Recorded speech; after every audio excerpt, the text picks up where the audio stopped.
Fox 4 News at 6.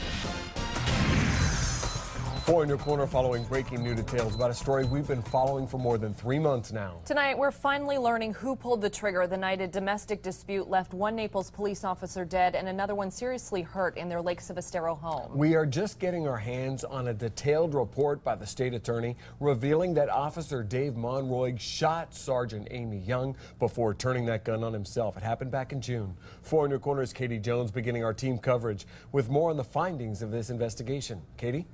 Well, Patrick, this report goes into extensive detail on what actually happened the night both Naples police officers, Amy Young and Dave Monroy, were found shot inside their Lake Sevastero home. Lying on the ground outside the front door is where Amy Young's daughter says she discovered the Naples police officer in the early morning hours of July 9th, 2014. She then called 911. The investigation reveals Young had come home from a night out with friends and had a fight with David Monroy in the front yard. Reports state Young had been drinking alcohol. She drove home and witnesses say she appeared intoxicated.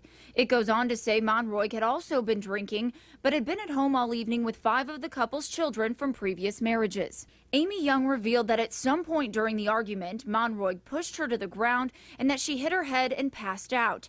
After she regained consciousness, Young said Monroy was still very upset, so she got scared and pulled her gun from the nightstand. Monroy then got his weapon as well. Amy Young said she doesn't recall how she got shot, but remembers waking up on the bedroom floor next to Monroy's lifeless body. She was able to pull herself out of the room and out the front door, where she was later found. The report states Amy Young was shot in the left side of her face. She suffered a fractured jaw, multiple dental fractures, facial nerve damage, and trauma to the left ear canal. Monroy died of a gunshot wound to the left side of his head. The Lee County Sheriff's investigation found that he was left-handed and had gunshot residue on his left hand. The crime scene investigation and autopsy shows that Monroy shot Amy Young in the head, then turned the gun on himself. Now, the report states that it is still unknown why Monroy shot Amy Young, but coming up tonight at 10, we'll let you know why cell phone records shed more light on the demeanor of Monroy moments before Young returned home. Live in the studio, Katie Jones, Fox 4 in your corner.